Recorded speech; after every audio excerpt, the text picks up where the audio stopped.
Halo Malaysia, terima kasih kerana sudah menonton video ini. Sebelum kita bermula, sila pertimbangkan untuk tekan butang subscribe, like dan share. Berita perkembangan politik semasa dalam negara, perkembangan negara dan semuanya ada di dalam channel ini. Terima kasih kerana sudah menonton. Hai, halo, salam sejahtera kepada seluruh rakyat Malaysia. Selamat petang tuan-tuan dan puan-puan yang saya amat kasih sekalian. Tepat 3.19 petang ini, satu berita yang dikeluarkan daripada Malaysia Kini mengatakan projek ECRL diteruskan dengan pengurangan kos RM11.01 bilion ringgit, jelas Anwar. Berita ini dipetik daripada Malaysia Kini. Sebelum itu, jangan lupa untuk tekan butang subscribe serta aktifkan lonceng notification supaya Anda tidak ketinggalan dengan info-info terkini politik di Malaysia. Baiklah, kita akan mulakan berita ini. Projek laluan rel Pantai Timur (ECRL) akan diteruskan dengan pengurangan kos sebanyak RM11.01 bilion ringgit berbanding kos keseluruhan asal berjumlah RM85.97 bilion ringgit yang diluruskan pada tahun 2016, kata Perdana Menteri Datuk Seri Anwar Ibrahim. Beliau berkata, kos keseluruhan ECRL lebih rendah walaupun ada penambahan permohonan dari segi kos berikutan laluan yang baharu dan projek tersebut masih terikat dengan perjanjian yang lama.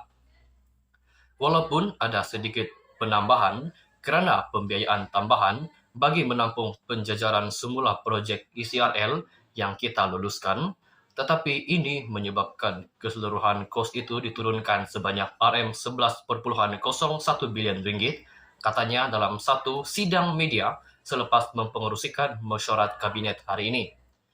Anwar berkata kerajaan memutuskan untuk meneruskan projek yang diluluskan dahulu dan tidak membawa banyak perubahan kerana ia akan melambatkan proses pelaksanaan dan mempersulitkan kerja-kerja serta rundingan yang sedia ada.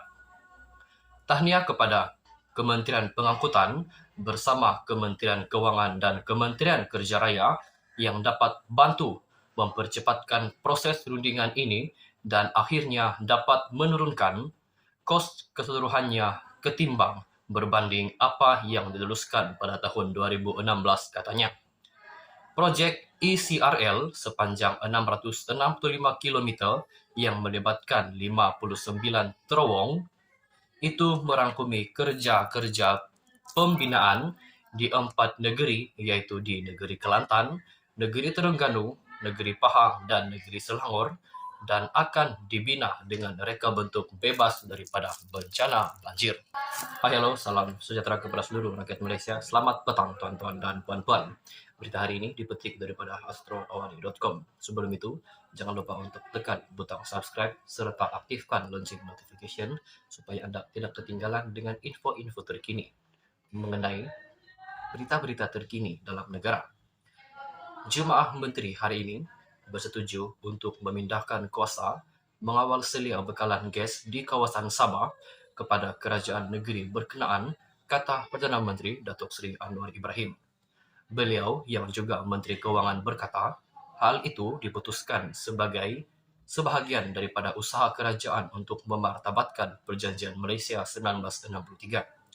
Jelas ahli Parlimen Tambun itu lagi, hal seumpama itu tidak pernah terjadi kepada Sarawak dan tarikh pemindahan kuasa awal selia kepada Sabah itu akan diputuskan berdasarkan perkenan yang di-Pertuan Agong Al-Sultan Abdullah Rayatuddin Al-Mustafa Billah Shah.